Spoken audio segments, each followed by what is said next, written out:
Hi, it's Mike DelSignore. In today's video, I want to talk about what happens if you're charged with OUI and you're arrested near UMass Amherst. Your case is going to be heard in the East Hampshire District Court. UMass Amherst police can be very aggressive, the Amherst police in that area, and the case would go to the Belchertown District Court. One of the things you need to know about an OUI case is these are very winnable cases at trial. In other words, the police have to show beyond a reasonable doubt that you were impaired by alcohol, meaning your mental ability, your ability to drive, your reflexes, and your coordination were all impacted by alcohol. So it's not enough just to say, well, it seemed that he could have been under the influence. So it's not enough to say probably. In a lot of these cases, you can say somebody might have been under the influence. They probably were, but not beyond a reasonable doubt. So that is the legal standard in Massachusetts and everywhere else in the country. It has to be beyond a reasonable doubt. So what we do to get there is to show what you've done right in these cases, to show that the signs the officer sees, the bloodshot glassy eyes, the slurred speech, that they can be explained by other things such as fatigue, such as you worked a long day. So we present that evidence, or as much of it as we can, to sort of get out your story of what happened.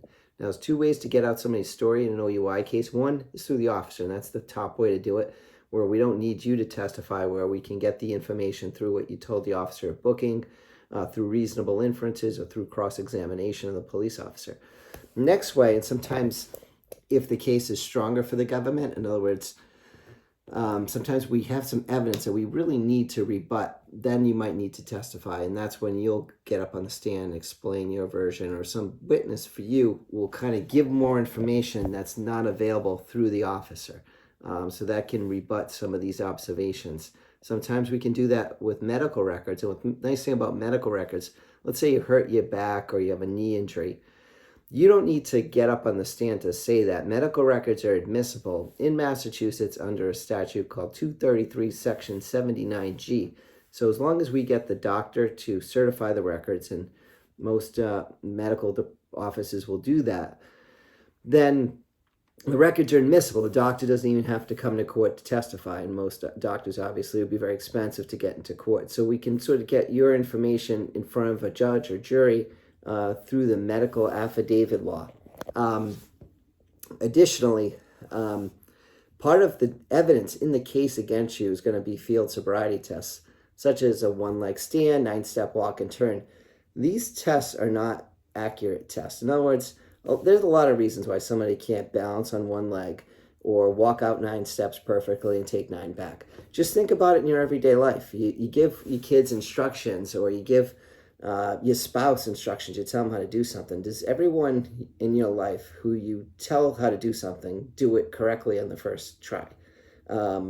We all learn at different speeds, and sometimes we know when we're good at stuff and we know when we're not. So if you told me to put together a toy, you told me I could assemble something, I'm naturally going to be nervous. I'm going to be thinking, geez, I generally don't do this too well. So it works the same way with people that don't have great balance or aren't good at physical things.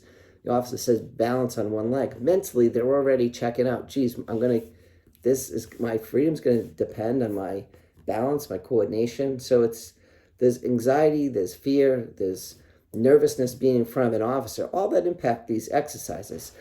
And officers usually will acknowledge that. They do field sobriety tests when they're trained. Police officers go to the academy. They have what they call a wet lab. So they bring people in, they give them alcohol, and they do the field sobriety tests. And generally those people are friends of law enforcement. Otherwise, they wouldn't be invited to this. So it's not like random people off the street. So people are somewhat familiar with the officers.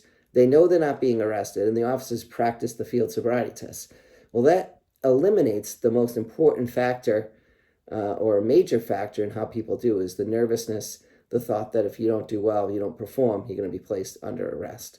There's a lot of ways to explain why somebody doesn't perform well on field tests, and often the officers don't properly score these tests. So make sure, if you're arrested for OUI and your case is going to be heard in Amherst, you're charged by the Amherst Police, and it's going to be heard in Belchertown, East Hampshire District Court, in Belchertown, Massachusetts, that you speak to a lawyer. Give me a call. I've handled cases from that court Frequently glad to help you out. Call, text anytime. 781-686-5924. Mike DelSignore. I'm here to help you. My passion is helping good people charged with OUI avoid a criminal conviction.